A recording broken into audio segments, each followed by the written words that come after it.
Bonjour, voici un petit commentaire sur le dossier 3 de l'étude de cas de Laura Merlin. La première question, 3 points, il s'agissait de réaliser un Gantt. Bon, rien de très dur, puisque là, les durées sont en jours, le graphique n'est pas très long. Donc là, on a une durée, donc si on suit correctement l'annexe 8, on a une durée qui s'établit à 17 jours pour réaliser, donc, pour la préparation du podium décoration. Ensuite, question 3.2, il fallait indiquer les tâches pour lesquelles il faut éviter un retard. Eh bien, ce sont celles qui correspondent au chemin critique. Donc A, B, D, L, M, N. Alors, je vous rappelle, le chemin critique, eh bien, il se calcule ainsi. On part de la fin. Donc là, c'est N, la dernière étape qui est faite le jour même. Ensuite, on a M. Ensuite, on remonte donc L. Donc L, je suis au bout de L, je remonte, hop, hop, et je suis dans D, B et A. Donc le chemin critique, vous l'avez ici. La tâche E, quant à elle, peut prendre une seule journée de retard possible. Ensuite, calculer le coût de communication du podium décoration. Alors, en fonction de l'annexe 9, vous avez un coût fixe qui est donc la conception de la maquette, donc de 350 €, et ensuite un coût variable en fonction du nombre de consultations effectuées. Alors, le nombre de consultations, il s'agissait de reprendre le nombre d'habitants dans la zone de chalandise, multiplié par les 6%, donc c'est la population que pense toucher le magasin, et donc on estime à 21 000 de consultations.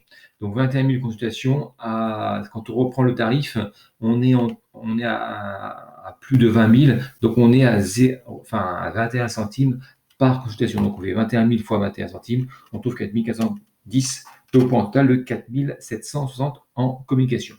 Ensuite, le 3.4, il s'agissait de calculer le résultat prévisionnel. Alors, la seule grosse difficulté ici, c'était le coût d'achat. Parce qu'en fait, le chiffre d'affaires, vous l'aviez, 92 000. Le coût d'achat, donc c'est les achats qui sont liés pour vendre le produit, il faut acheter. Donc là, on a un taux de marge de 32%, c'est qu'on on se fait 32% de marge.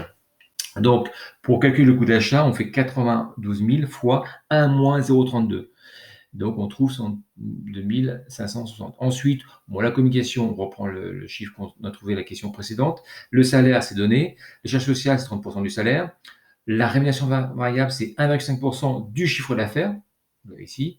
Les autres charges variables, c'est 2,5% du chiffre d'affaires. Total des charges. Ensuite, vous avez le résultat de 15 735. Là, il s'agit d'un bénéfice. Ensuite, 3.5, calcule le SR, le seuil de rentabilité.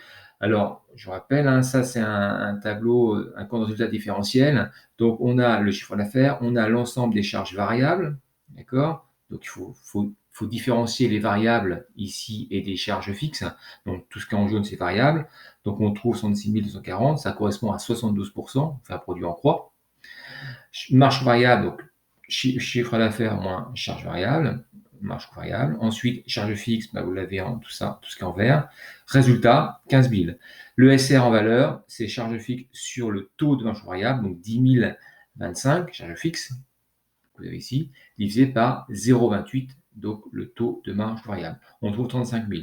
Ça signifie que l'entreprise doit faire au moins 35 803,57 € de chiffre d'affaires pour arriver à un bénéfice de 0. Et à partir de ce chiffre, eh bien, elle est en positif.